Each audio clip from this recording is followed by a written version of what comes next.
Que Dieu vous bénisse. Que le Seigneur vous bénisse. Et on peut encore acclamer très fort.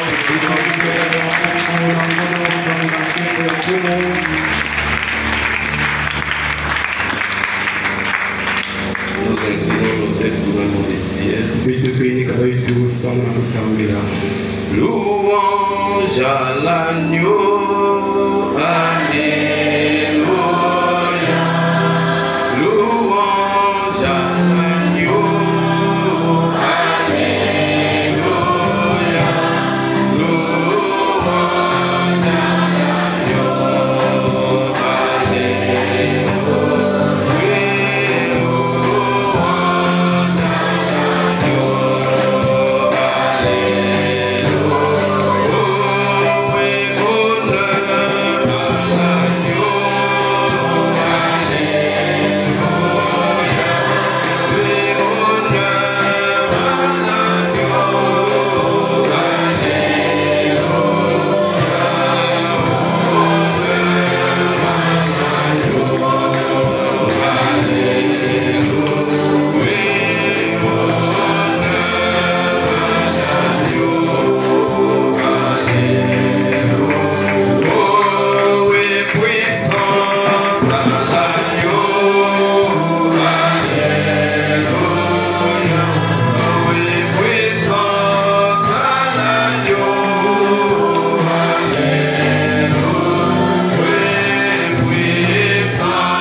Ce matin, nous te disons encore merci. Seigneur, si nous pouvons chanter en ces mots, c'est parce que toi, tu les mérites au nom de Dieu. C'est toi qui mérites d'être élevé, parce que tu es souverainement élevé. Tu es le Tout-Puissant. Tu es l'époux de nos âmes. Nul n'est semblable ni comparable à toi. C'est toi l'adorable. C'est toi le Dieu de William Branham. Ton nom c'est le Seigneur Jésus-Christ. Seigneur, nous savons, oh Dieu bien-aimé, que ce n'est pas par nos mérites, mais c'est par ta grâce, au moyen du sang versé. Ce matin, nous nous approchons de toi, en nous identifiant à ces sacrifices parfaits, Père, afin que tu puisses nous regarder au travers de ces sacrifices. Il n'y ait pas quelque chose ce matin qui puisse nous cacher ta face, oh Dieu. Pardonne-nous nos péchés, nos manquements. Maintenant que tu es ici, oh roi, parce que nous sommes l'ombre d'un doute, nous croyons que tu es présent, Seigneur. Tu as dit là où deux ou trois sont assemblés en mon nom, je suis au milieu d'eux. Seigneur Dieu bien-aimé, nous t'invitons ce matin, alors que nous allons lire ta parole, Père, viens écarter l'ombre du chemin, donne-nous l'interprétation selon le contexte de ce matin, afin que ta parole, Père, puisse encore nous rapprocher plus près de toi. Nous te soumettons ces moments, Seigneur, au nom de Jésus-Christ, que tout esprit qui ne confesse pas ton nom, quelle que soit sa nature, qui est venu dans ce lieu, dans le but de perturber cette maison, puisse quitter ce lieu au nom de Jésus-Christ. Seigneur, ce matin, s'il y a des malades parmi nous, tu es ici pour les guérir, Seigneur. Qu'il y ait personne qui puisse sortir ici malade. S'il y a des problèmes, Père, puisses-tu les solutionner, oh Dieu. S'il y a des rétrogrades, ramène-les plus près de toi. S'il y a des pécheurs parmi nous, que tu les sauves ce matin. S'il y en a qui désirent le Saint-Esprit, qu'ils soient baptisés du Saint-Esprit ce matin. Après qu'à la fin de cette réunion, la gloire puisse les revenir. Dans le contrôle de la chair, jusqu'au dernier bon Seigneur, et dans notre protection, sois ici, oh Dieu de gloire, pour nous communiquer ta parfaite volonté. Nous nous abandonnons à toi, nous reçois l'honneur, la puissance, l'élévation et de l'acclamation, car nous allons demander ceci. Nous confions au-dessus de tous les noms, au nom du Seigneur Jésus-Christ, lui qui est notre Dieu, et le Dieu de William Branham. Amen. Ceux qui sont dehors peuvent rentrer rapidement. Nous prenons nos Bibles dans le livre de Job, chapitre 33. Nous allons lire ça.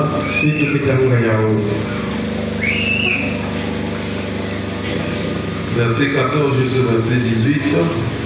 Dieu parle cependant tantôt d'une manière, tantôt d'une autre. Il en y point garde. Il parle par des songes, par des visions nocturnes. Quand les hommes sont livrés à un profond sommeil, quand ils sont endormis sur leur couche, alors il leur donne des avertissements et met le sceau à ses instructions, afin de détourner l'homme du mal et de le préserver de l'orgueil, afin de garantir son âme de la fosse et sa vie des coups du glaive. Vous pouvez vous asseoir, nous continuons la lecture. Je vais lire dans Jonas chapitre 1er. Je vais faire une longue lecture ce matin. Et je voudrais que vous puissiez suivre cette lecture parce que c'est très important. Jonas plutôt chapitre 1er, premier verset jusqu'au verset 12. Et nous lirons aussi dans Nombre chapitre 22, à partir du premier verset jusqu'au verset 34. La parole de l'Éternel fut adressée à Jonas, fils d'Amittai, en ces mots. Lève-toi, va à Ninive, la grande ville, et crie contre elle, car sa méchanceté est montée jusqu'à moi.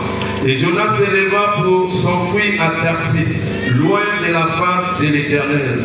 Il descendit à Jaffo et il trouva un navire qui allait à Tarsis. Il paya le prix du transport et s'embarqua pour aller avec les passagers à Tarsis, loin de la face de l'Éternel. Mais l'Éternel fit souffler sur la mer un vent impétueux, et il s'éleva sur la mer une grande tempête. Le navire menaçait de faire naufrage. Les mariniers eurent peur.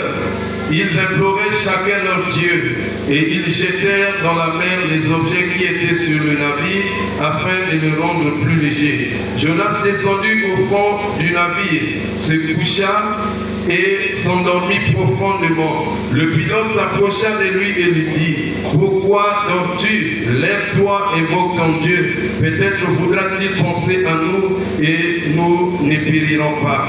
Et ils se rendirent l'un à l'autre, venez et tirant au sort pour savoir qui nous attire ce malheur.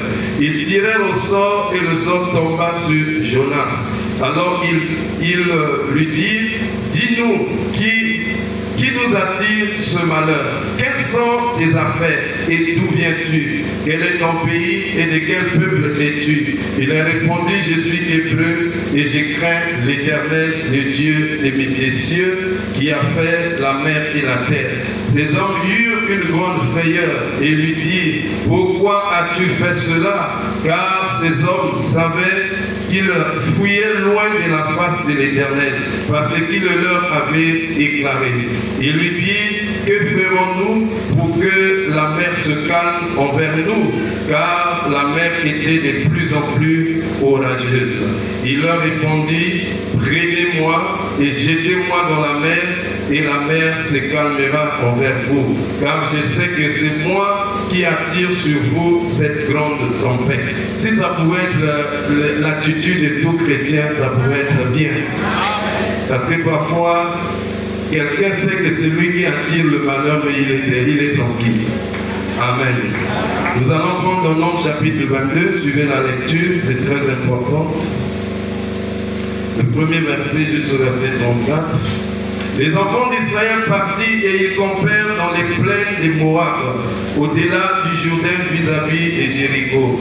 Balak, fils de Tsippor, vit tout ce qu'Israël avait fait aux Amoréens, et Moab fut très effrayé en face d'un peuple aussi nombreux, et il fut saisi de terreur en face des enfants d'Israël.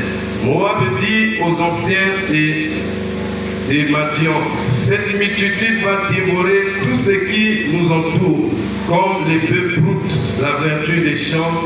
Balak, fils de Tsippor, était alors roi de Moab. Il envoya des messagers auprès de Balaam, fils de Béor, à Pétor, sur le fleuve, dans le pays des fils de son peuple, afin de l'appeler et de lui dire: voici un peuple qui est sorti d'Égypte. Ils couvrent la surface de la terre, ils habitent vis-à-vis de moi. Viens, je te prie, maudis-moi ce peuple, car il est plus puissant que moi. Peut-être ainsi pourrais-je le battre et le chasserai-je du pays, car je sais que celui que tu bénis est béni, et celui que tu maudis est maudit. Les anciens de Moab et les anciens de Madian partirent, ayant avec eux des présents pour le divin. Ils arrivèrent auprès de Balaam et lui apportèrent la parole de Balak. Balaam leur dit: passez ici la nuit et je vous donnerai la réponse, d'après ce que l'Éternel me dira. Et les chefs de Moab restèrent chez Balaam. Dieu vint à Balaam et dit: qui sont ces hommes que tu as chez toi? Balaam répondit à Dieu: Balak, fils de Tsippor, roi de Moab, les a envoyés pour me dire: voici un peuple est sorti d'Égypte, et il couvre la surface de la terre. Viens donc, maudis-les, peut-être ainsi pourrais-je les combattre et les chasserai-je. Dieu dit à Balaam: tu n'iras point avec eux, tu ne maudiras point ce peuple, car il est béni. Amen. Balaam s'éleva le matin et dit au chef de Balak: allez dans votre pays, car l'Éternel refuse de me laisser aller avec vous. Et les princes de Moab s'élevèrent, retournèrent auprès de Balak et dirent: Balaam, a refusé de venir avec nous. Balak envoya de nouveau des chefs en plus grand nombre et plus considérés que les précédents. Ils arrivèrent auprès de Balaam et lui dirent: ainsi parle Balak, fils de Zippor, que l'on ne t'empêche donc pas de venir vers moi, car je te rendrai beaucoup d'honneur et je ferai tout ce que tu me diras. Viens, je te prie, maudis-moi ce peuple. Balaam répondit et dit aux serviteurs de Balak: quand Balak me donnerait sa maison pleine d'argent et d'or, je ne pourrais faire aucune chose, ni petite ni grande, contre l'ordre de l'Éternel mon Dieu. Maintenant, je vous prie, restez ici cette nuit et je saurai ce que l'Éternel me dira encore. Vous voyez comment l'homme de Dieu avait déjà parlé. Amen. Mais lui, il veut forcer encore. Il dit: maintenant, je vous prie, restez ici cette nuit et je saurai ce que l'Éternel me dira encore.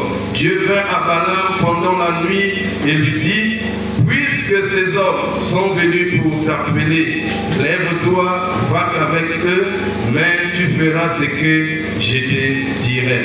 Balaam s'éleva le matin, scella son ânesse et partit avec les chefs de Moab. La colère de Dieu s'enflamma parce qu'il était parti, et l'ange de l'Éternel se plaça sur le chemin pour lui résister. Balaam était monté sur son ânesse et ses deux serviteurs étaient avec lui. L'ânesse vit l'ange de l'Éternel qui se tenait sur le chemin, son épée nue dans la main. Elle se détourna du chemin et alla dans les champs. Balaam frappa l'ânesse pour la ramener dans le chemin.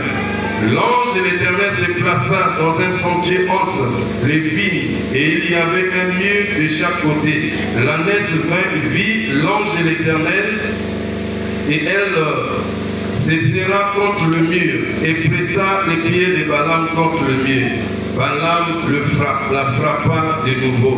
L'ange de l'Éternel passa plus loin et se plaça dans un lieu où il n'y avait point d'espace pour se détourner à droite ou à gauche. L'ânesse vit l'ange de l'Éternel et elle s'abattit sur Balaam. La colère de Balaam s'enflamma et il frappa l'ânesse avec un bâton. L'Éternel ouvrit la bouche de l'ânesse et elle dit à Balaam: qu'ai-je fait pour que tu m'aies frappé déjà 3 fois? Balaam répondit à l'ânesse: c'est parce que tu t'es moqué de moi. Si j'avais une épée dans la main, je te tuerais à l'instant. L'ânesse dit à Balaam: ne suis-je pas ton ânesse que tu as de tout temps monté jusqu'à ce jour? Ai-je l'habitude de te faire ainsi? Il répondit: non. L'Éternel ouvrit les yeux de Balaam et Balaam vit l'ange de l'Éternel qui se tenait sur le chemin, son épée nue dans la main, et il s'inclina et se prosterna sur son visage. L'ange de l'Éternel lui dit: pourquoi as-tu frappé ton ânesse déjà 3 fois? Voici, je suis sorti pour te résister, car c'est un chemin de perdition qui est devant moi. L'ânesse m'a vu et il s'est détourné devant moi déjà 3 fois. Si elle ne fut pas détournée de moi, tu l'aurais même tué et tu l'aurais laissé la vie. Balaam dit à l'ange de l'Éternel: j'ai péché car je ne savais pas que tu te fusses placé au devant de moi sur le chemin, et maintenant si tu me désapprouves, je m'en retournerai. Que Dieu bénisse la lecture de sa parole. Et que Dieu vous bénisse richement. Je vous salue tous au nom du Seigneur Jésus-Christ. Tu peux te retourner pour dire shalom à ton frère, dis-lui shalom, shalom à sœur. Shalom aussi aux hommes de Dieu. Alors que le Seigneur vous bénisse richement. Alors nous voulons toujours poursuivre avec notre petite leçon sur les voies par lesquelles Dieu nous parle. Et je crois que vous croyez que Dieu parle. Est-ce que vous croyez que Dieu parle? Nous nous savons que la Bible nous dit il faut que celui qui s'approche de Dieu croit que Dieu existe et qu'il est le rémunérateur de tout ce qui le cherche. Et c'est la base même de l'adoration. L'adorateur qui vient pour prier Dieu doit premièrement croire que ce Dieu existe. Si nous sommes ici parce que nous croyons que Dieu existe, et nous le croyons par la foi, et ce Dieu-là qui existe, il parle aussi. Je vais entendre votre amen. Le Dieu que tu pries, c'est un Dieu qui parle. Puisqu'il est un Dieu vivant, il parle. Et il a plusieurs voix pour nous parler. Amen. Si nous nous abandonnons à lui, Dieu va toujours nous parler. Vous devez croire qu'il parle de plusieurs manières. Amen. Et c'est ce que nous sommes en train d'étudier. Dieu peut nous parler par la parole. Comme ce matin, nous croyons qu'il va nous parler. Parce que c'est la voie principale. C'est la voie absolue. C'est la prédication de la parole. Nous avons dit que Dieu peut nous parler par la prédication. C'est la voie absolue. Et en dehors de la prédication, Abraham nous a dit que Dieu a aussi des voies secondaires. Donc, si Dieu ne peut pas te parler par la parole, et très souvent parfois Dieu t'a parlé par la parole, mais je peux te dire que ce n'est que le pasteur qui a parlé. Tu ne peux pas parfois comprendre que c'est Dieu qui me parle au travers de son serviteur. Dieu peut te parler par une prédication, mais au lieu de regarder Dieu, toi tu vas regarder le prédicateur qui a prêché. Dieu ne travaille pas dans le vide. Dieu a toujours utilisé des hommes pour parler aux hommes. Et Abraham dit que l'homme est l'agent de Dieu. Donc, si Dieu veut te parler, je crois qu'avant de venir à l'église, tu vas prier, Seigneur, parle-moi. Et tu dois être attentif ce matin parce que ce Dieu-là va te parler. Et il parle par la parole. Amen. Mais si tu n'as pas saisi par la parole, Dieu va peut utiliser un moyen secondaire. Et ce moyen secondaire, c'est ce que nous sommes en train de voir. Il peut te parler par un son. Et Branham dit tout le monde ne fait pas de son. Il peut te parler par une vision. Tout le monde aussi ne fait pas de vision. Il peut te parler par une prophétie. Alors, avec la prophétie, c'est pas toi qui vas prophétiser. Mais Dieu va utiliser un frère, une soeur pour prophétiser. Je n'ai pas entendu un amen. Et la Bible a dit ne méprisez pas les prophéties. Mais prenez ce qui est bien. Il peut arriver dans les prophéties qu'il y ait beaucoup de choses, mais vous retenez ce qui est bien. Et nous avons beaucoup insisté en parlant de la prophétie. Nous avons parlé aussi de parler en langue. Et nous avons parlé de comment cela doit fonctionner dans l'église du Dieu vivant. Parce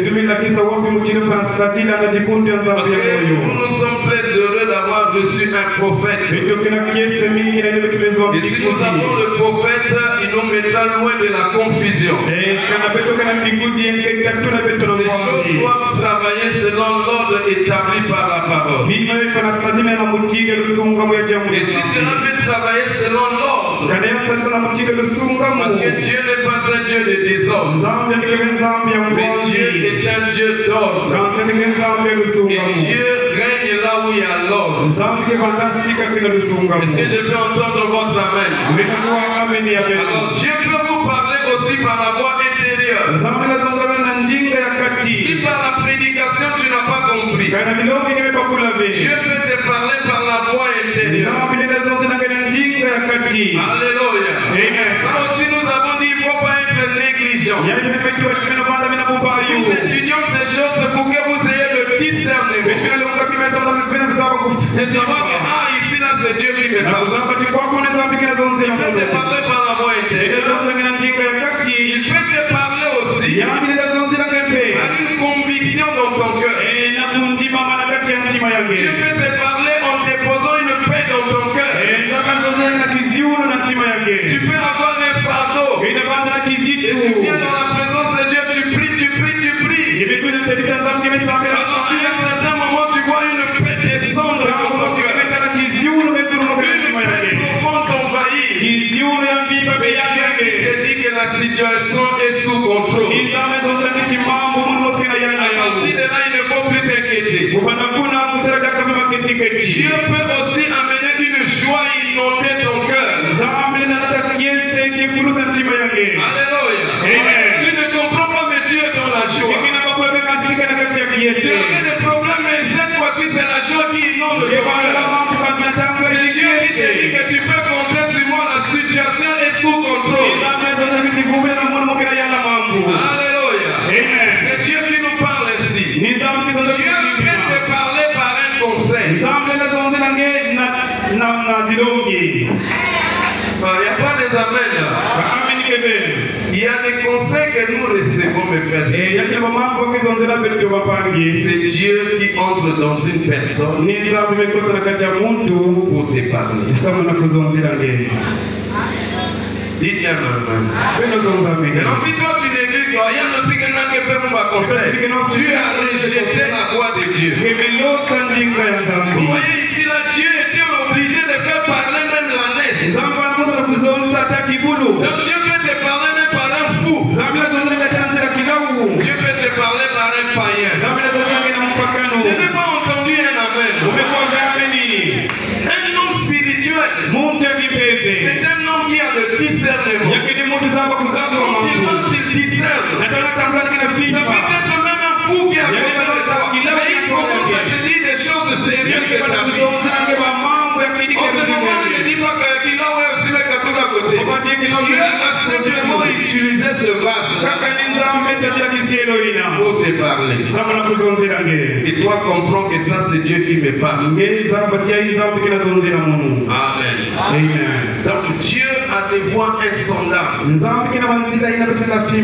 saurons pas vraiment voir toutes les voix que Dieu utilise. Mais soyez donc sûrs que puisque nous sommes les enfants de Dieu, si Dieu t'a parlé par telle voix, tu n'as pas compris, il va utiliser une autre voix.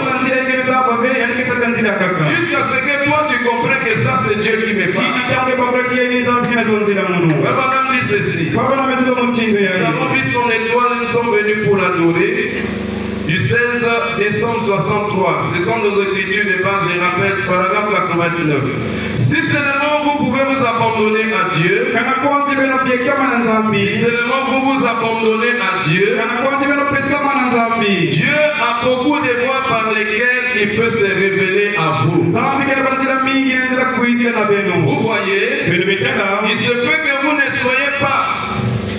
Il se peut que vous ne soyez pas un prophète. Il se peut que vous ne soyez pas un docteur. Il se peut que vous ne soyez pas un enseignant de l'école du dimanche. Il se peut que vous ne soyez pas un prédicateur. Mais il y a des voies par lesquelles Dieu peut se révéler à vous. Madame, vous voyez, ça peut être par ses anges, ça peut être par une quelconque autre voie. Amen. Si seulement vous vous abandonnez comme Joseph.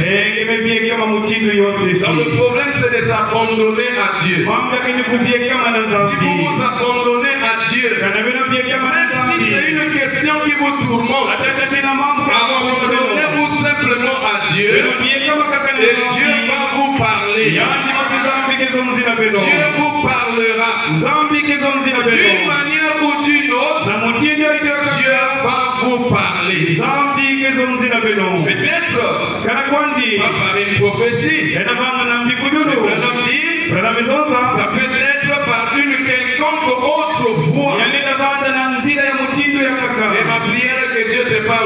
matin. Amen. Donc voilà.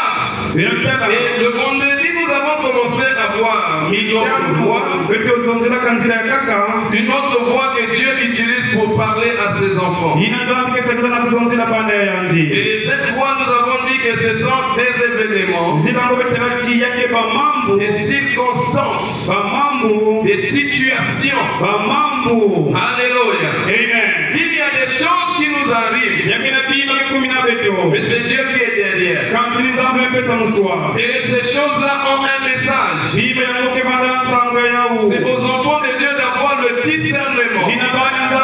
De discerner que ce qui m'arrive là, quand les choses arrivent, nous avons tendance à toujours regarder le diable.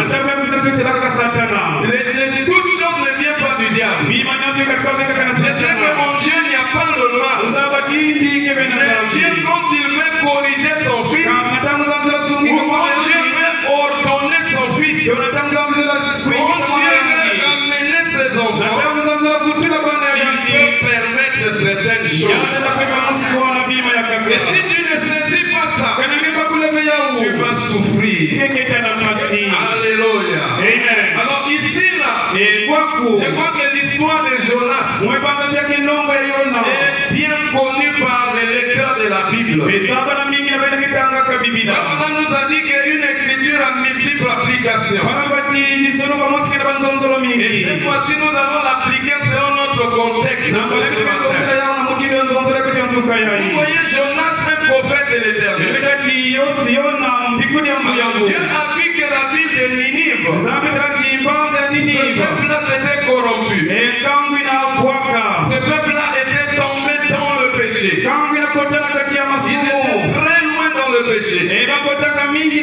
Et Dieu voulait corriger ce peuple-là.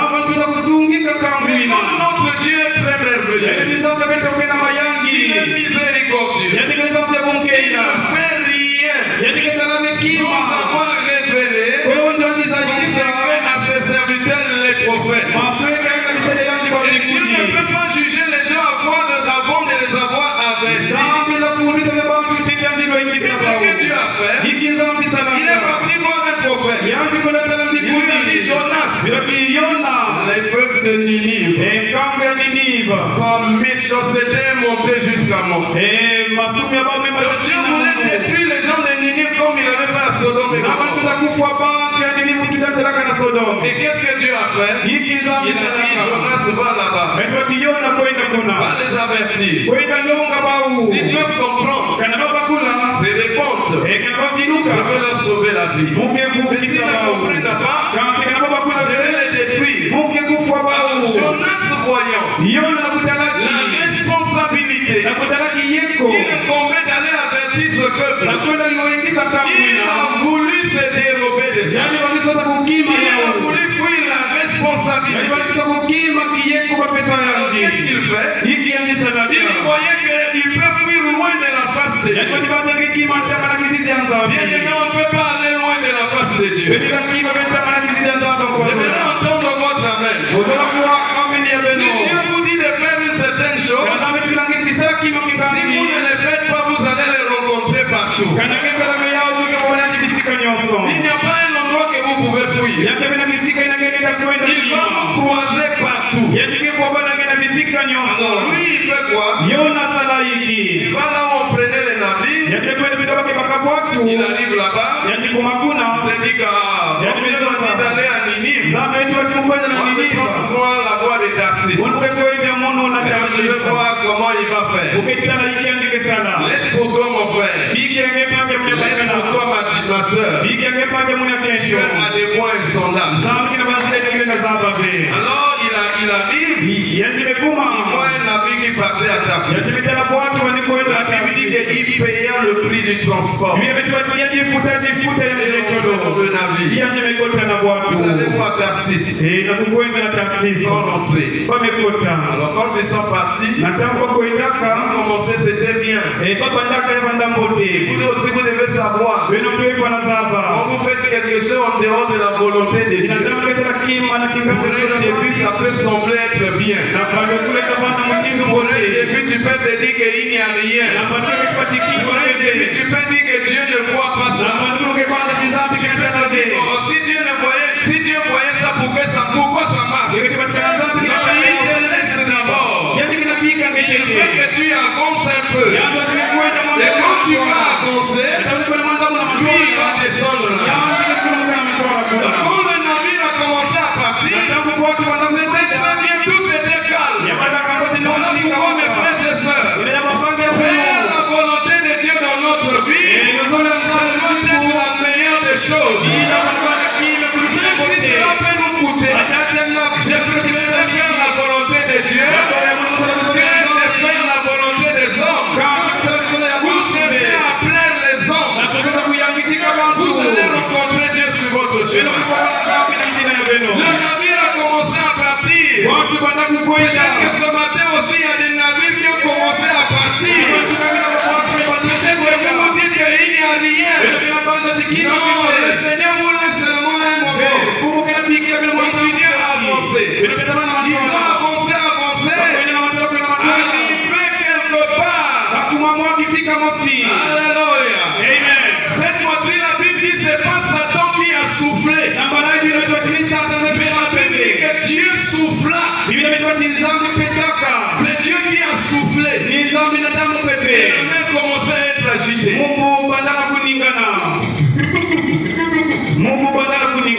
Alléluia. Amen. Vous savez, vous pouvez subir à cause d'une personne qui est avec vous. Dites-moi un amen. Une seule personne. Une seule personne. Il commençait à tourmenter tout ce monde-là.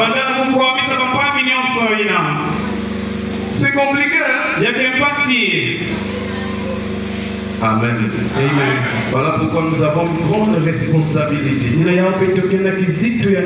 dans nos vies, dans nos familles, dans nos maisons, dans nos églises. On a une grande responsabilité.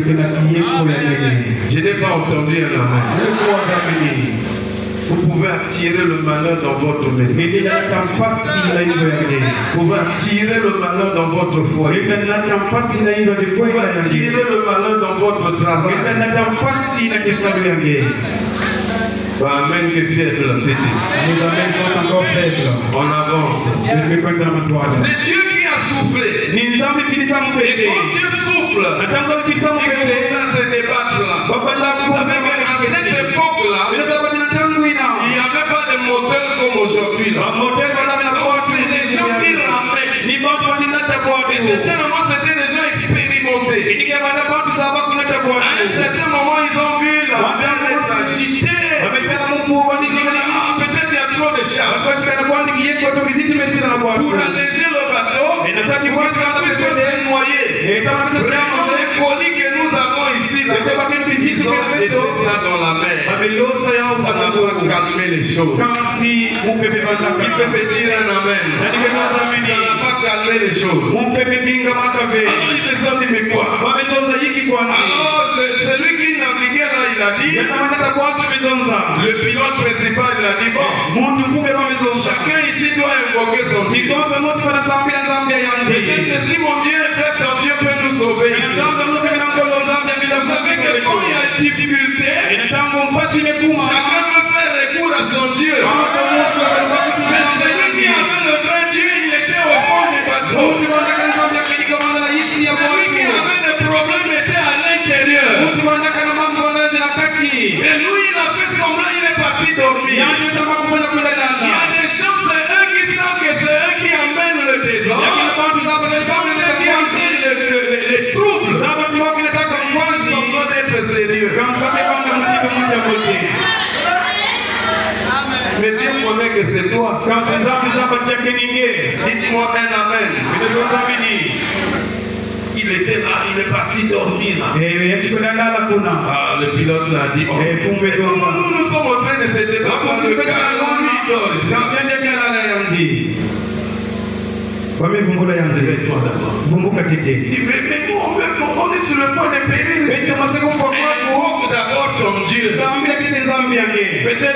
nous garder la maison. Et lui, il était là. Après, ils ont dit non. Vous savez, dans l'Ancien Testament, ils avaient un système. Je ne sais pas comment ils faisaient. Ils ont tiré au sort. Pour savoir qui nous attire ce malheur. Et une église ou un peuple doit être comme ça. Comme vous êtes fils et filles de Dieu, il y a des choses comme cela vous arrivent. Vous devez vous arrêter d'abord. Vous devez vous arrêter d'abord. Vous dites, mais qu'est-ce qui ne va pas? Vous savez, un jour, Josué était en train de combattre. Il a combattu. Il avait la promesse que Dieu devait leur accorder la victoire. Mais tout à coup, Josué a commencé à voir dans le coin, il avait besoin de tomber. Les gens tombent. Les gens tombent. Il dit non. Je n'ai pas cette promesse de la défaite. Il dit on doit d'abord arrêter le combat. Il dit on arrête d'abord le combat. Il dit il faut un rassemblement. On dit amen à la parole. Josué a fait un rassemblement. Il dit moi je ne comprends pas quelque chose. Dieu nous avait promis la victoire. Il avait dit qu'il combattra pour nous. Comment c'est que depuis qu'on a commencé là, on a besoin de blesser, on a besoin de tomber dans le corps. Il dit non, ça ne va pas. Il dit certainement, quelqu'un a touché à l'interdit. Il t'amène à la parole. Il t'encore amène à la parole. Si vous devez savoir, si vous touchez à l'interdit, le malheur va venir. Il n'y a pas des amens. Il n'y a pas des amens. Alors, Jésus a dit, tirez au sort. Ne saurait tomber sur la tente. Akon, dis-nous la vérité. Dis oui. Pour combattre là-bas, et trouver les lingots d'or et d'argent. Vous allez le cacher sous ma tente là-bas. Mais pourquoi tu as fait ça? Il dit alors, prenez Akon. Dieu était fort dans l'Ancien Testament. C'est une seule personne qui a péché, mais on l'a pris lui à sa famille. Amen. On les a lapidés. Et quand ils ont fait ça, la victoire est revenue dans le monde. Or, ce que les croyants d'aujourd'hui ne font plus.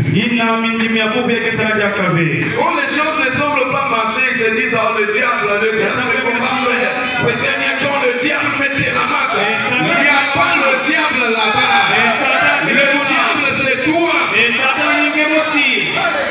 Le diable c'est toi. Oh, quand Dieu ne peut pas te parler par la parole, il va te parler par certaines circonstances qui viendront dans ta vie. Et très souvent, c'est des circonstances, parfois c'est des problèmes compliqués qui t'arrivent. Donc le navire était là pour. Jonas était obligé de dire.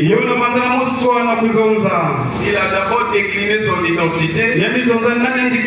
Après il a dit en fait, tout ce que vous voyez là, voilà un pasteur sincère.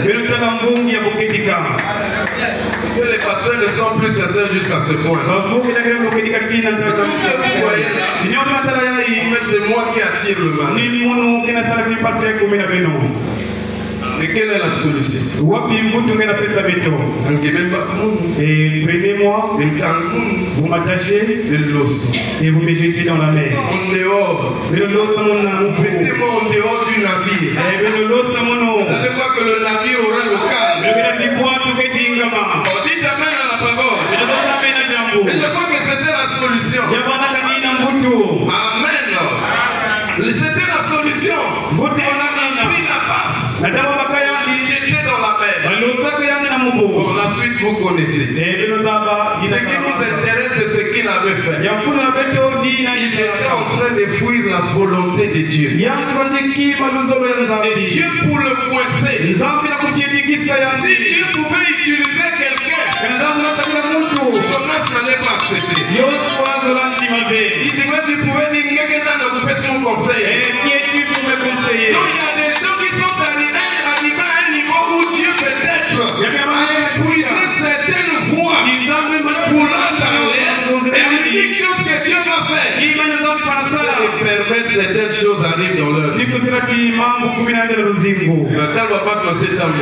gens ne font que me regarder. Je ne vous maudis pas, mais je vous dis ce qui est vrai. Il y a certaines choses qui nous arrivent. Si on ne comprend pas ça, nous continuerons à sombrer. Nous continuerons à descendre. Amen. Amen. Amen. Amen. Frère Branham dit, je suis dans Jéhovah Jireh, péché le 12 juin 57, paragraphe 27, il dit ceci. Vous savez, s'il y a un homme qui a eu une fois le pire cas des symptômes que je connais, c'était Jonas. Il devait aller à Ninive. Amen. Amen. Il devait aller à Ninive. Il a rétrogradé. Il peut me dire un amen. Le vendredi, nous avons dit un rétrograde, ce n'est pas seulement quelqu'un qui a cessé de venir à l'église. Non. Il y a des gens qui viennent à l'église, mais c'est des rétrogrades. Je vais entendre un amen. Vous pouvez être là à l'église, mais vous êtes un rétrograde. Rétrograder veut dire repartir, revenir en arrière. Ce que tu faisais avant, tu ne le fais plus, tu es rétrograde. Il y a beaucoup de gens qui sont ici, c'est des rétrogrades. On ne rétrograde pas seulement parce qu'on ne vient plus à l'église. Ça, c'est aussi un rétrograde. Mais il y a des rétrogrades qui sont rétrogrades à l'intérieur. Mais à l'extérieur, il vient à l'église. Il est rétrograde par les actes, mais il vient toujours à l'église. C'est un rétrograde. Il t'amène à la parole. C'est un rétrograde. Tu peux rétrograder en venant à l'église. Mais on ne peut pas être des rétrogrades. Ce matin, tu dois dire à Dieu, Seigneur, je ne veux plus être rétrograde. Tu peux être là, mais tu es rétrograde. Et toi-même, tu es conscient, ma soeur, que tu es rétrograde.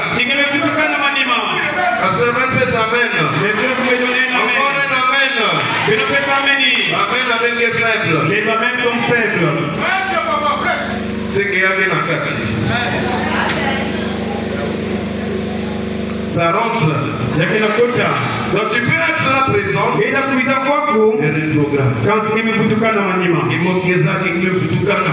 Toi-même tu sais que tu es. Tu te dis que non, je vais faire ça. Rétrograde. On ne vient pas à l'église non. Tu es rétrograde. Tu peux me dire un amen. Tu as commencé à prendre le chemin de Tarsis. Mais Dieu veut que tu puisses aller à Ninive. Si tu prends la voie de Tarsis, tu es rétrograde. Il a rétrogradé. Il a pris le chemin de Tarsis. Il se rendait là. Et il a eu des ennuis. Branham me dit, lorsque vous rétrogradez, faites attention. Les ennuis sont en route.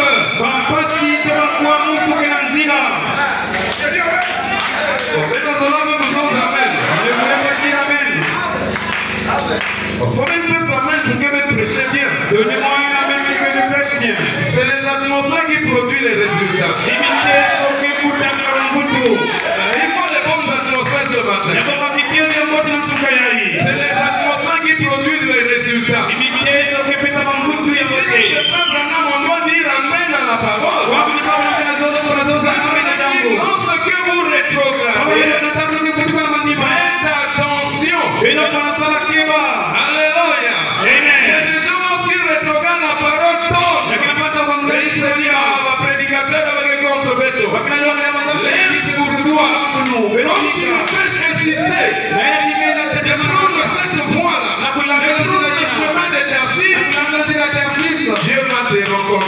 ton chemin. Tu vas rencontrer Dieu sur ton chemin. Alléluia. Mais si vous rencontrez Dieu sur votre chemin, c'est difficile. Vaut mieux faire un demi-tour. Il dit, lorsque vous rétrogradez, faites attention. Les ennuis sont en route. Et la mer s'est déchaînée. Ce prédicateur cherchait à prendre le mauvais chemin. La route de la facilité. Il dit, combien parmi vous les prédicateurs ce soir, les gens aiment le chemin de la facilité.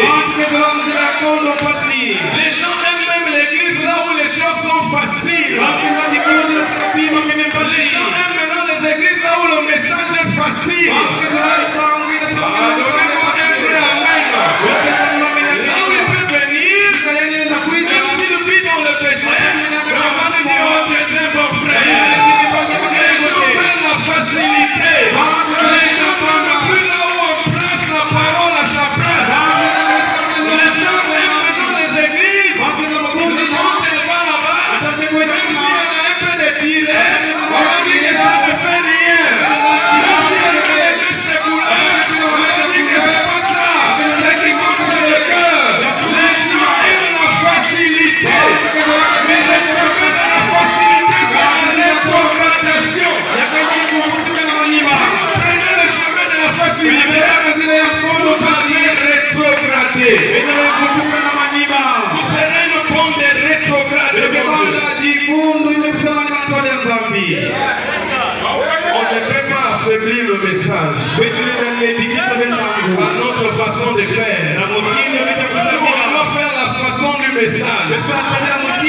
Voilà pourquoi nous restons avec ce que Frère Branham a dit. Dites-moi un amen. Les gens aiment maintenant les églises. Pasteur a dit qu'il est trop dur. C'est pas vrai. C'est pas vrai. Oh, pasteur a dit, oh, Notre pasteur là, salangé. non, tu peux tout à fait. Pantalon ya loi tangé. Et alors tu peux emporter. Pantalon na ngete na ndemo se na bebisa makulu abe. Et c'est vous-même qui gaspillez. Les talons là. Et ces talons. Vous vous gaspillez vous-même. Il y a là où il y a vrai. Et dit que tu veux. Il y a là où il y a vrai. Et dit que tu veux. Dis la Tarsis, dit la facilité. Le chemin de Tarsis, c'est le chemin de la facilité. Les gens aiment maintenant des églises comme ça. Donc quelqu'un il a sa copine, ils vont dire où on va l'autoriser, il va prendre le temps dans le monde, il amène à l'église, on va dire oh c'est bon. Ici là ça n'est pas ça. Je vais entendre un amen. Ici là tu fais ça, tu vas aller dehors. Nous on ne croit pas ça. On ne croit pas ça. Qu'une croyante va prendre un païen ou qu'un croyant va prendre une païenne. Ici là zéro. Est-ce que les gens amènent nos frères? Ça ne passe pas. Il t'amène à la parole. Ici là si on ne connaît pas où il est que vous, mais si on découvre, on te fout dehors. La parole nous vient. Quelle façon on va passer ta mot? J'ai dit la vérité. Si les gens aiment Tarsis aujourd'hui, moi ma prédicateur dans les Bastilles à Tarsis. Et les prédicateurs de la facilité. L'évangile qui essaie de garder les gens là, les gens ne veulent plus ça. Il y en a même qui disent non, frère, il faut couper, il faut attaquer la racine, frère. Il faut attaquer la racine, frère. Il faut couper les fruits. Rétrograde.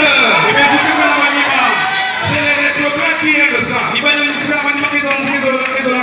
On ne peut pas se réjouir en voyant les gens vivre dans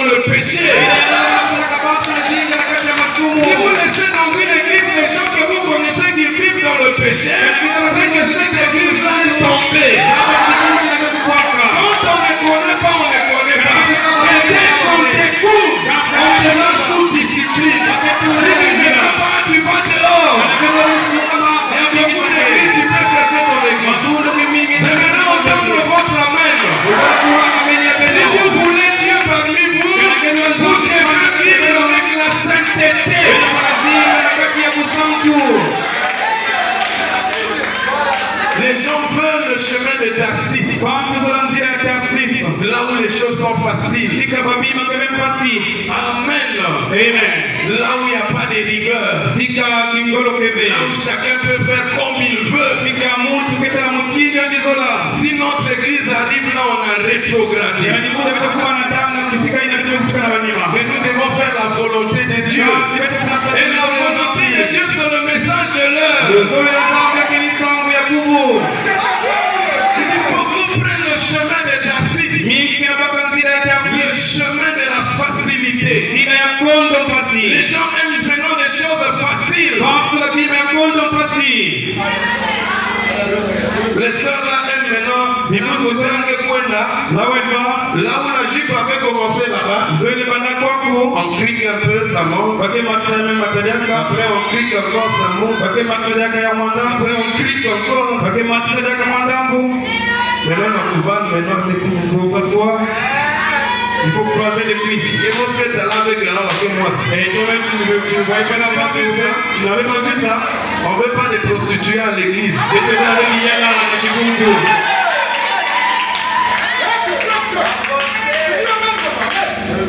Amen. On fait maintenant semblant. Et tu commences à faire descendre la joue. Ah, big bajé. Laisse ça. On laisse ces jeux là. Mais le big toi-même tu es conscient que Jésus peut pas faire un koufi. Ma jupe a été au cou tout ma robe. Pourquoi tu portes ça pour venir à l'église? Je ne dis pas que tous ceux qui ont des robes en mal là-bas c'est des chrétiens, mais une chrétienne s'habille bien. N'est-ce pas la vérité? Si déjà les femmes du Moyen-Orient sans Saint-Esprit s'habillent bien, à combien plus forte raison celles qui écoutent le message? Parce que dans Mauritanie, sans Saint-Esprit, elle doit être bien. Et les femmes mauritaniennes sans Saint-Esprit, elles s'habillent bien. Maintenant, toi qui as le Saint-Esprit, il t'amène à la parole. Et voilà comment maintenant, aujourd'hui, là, on est maintenant contre les prédicateurs. C'est comme ça. L'un a prêché qui est en train de prêcher. Allô? Vous allez mercredi. Disons, ne prêchez pas. Qui prêche? Oh frère, juste. Ah, il y a quelqu'un qui cognait trop. Non, lui aussi, il cogne trop. Monte à Tarsis.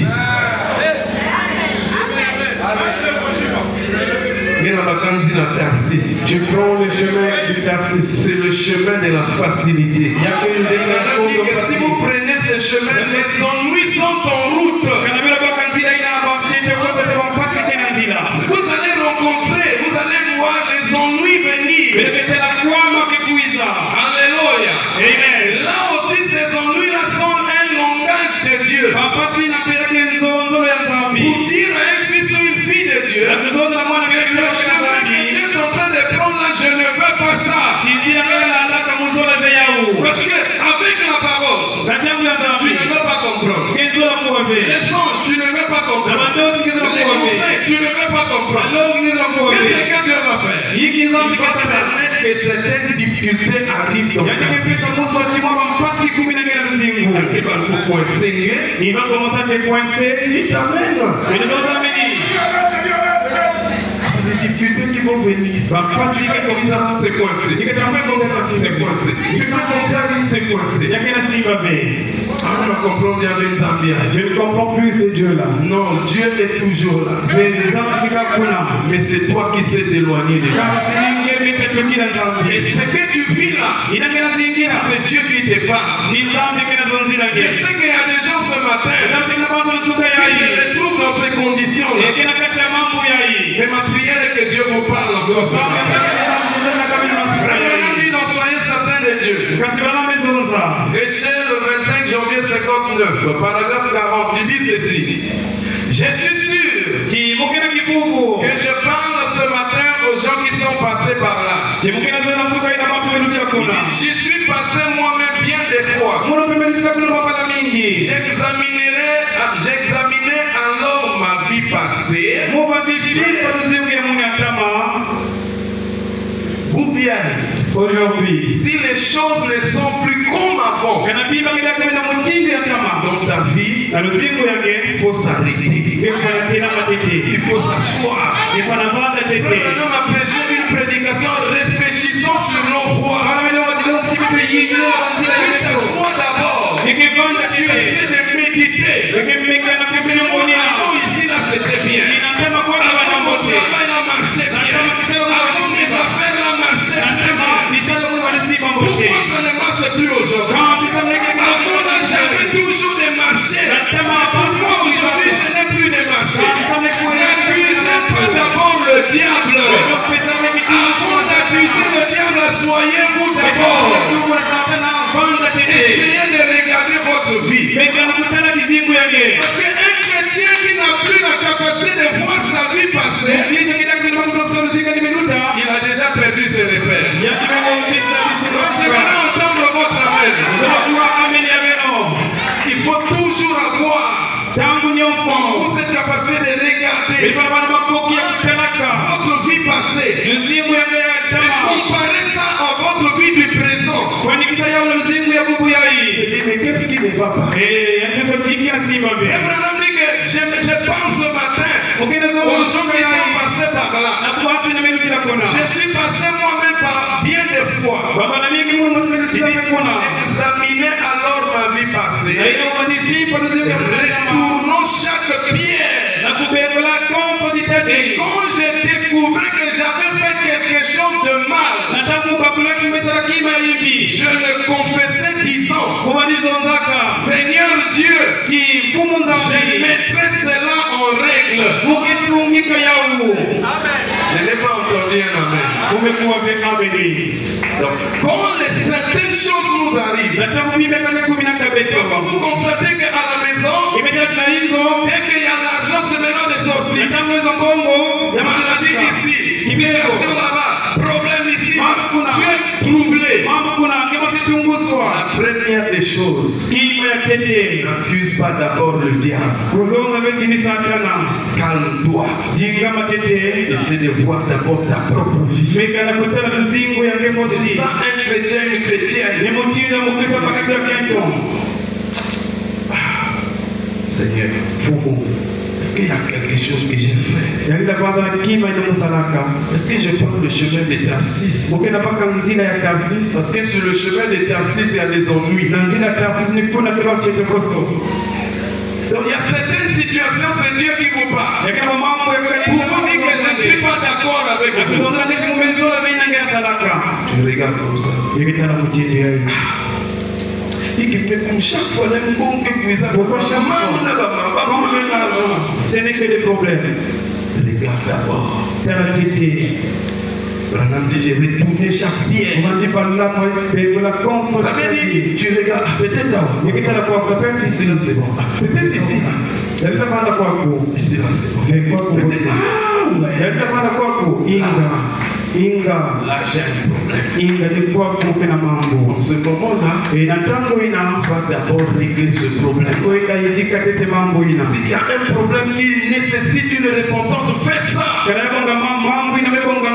tu vas observer comment si le bateau se calme, tu comprendras que c'était ça. Branham dit, si tu regardes que tu fais ça, tu n'as pas quelque chose, tu te reproches de rien. Branham dit, simplement certain de Dieu. Mais moi je ne veux pas aussi des enfants de Dieu qui vivent seulement dans les épreuves. Ta vie ne peut pas être épreuve. Même Job, il a été éprouvé. Et à un certain moment, Job a dit, mon rédempteur est vivant. Et la Bible dit que Dieu a restauré Job. Et toi, tu vas te restaurer dans la tombe ou c'est comment? Non, il n'y a pas des amens. J'ai envie que vous puissiez dire amen à la parole. Les épreuves ne peuvent pas rester éternelles. Chaque année, tu n'es que dans des épreuves. Non, des fois ce n'est pas une épreuve. Dieu te dit que tu n'es pas en ordre avec moi. Vous savez, il y a des gens que vous pouvez prêcher là. Dieu reproche sa vie, mais il fait semblant. Pourquoi on le reproche à personne?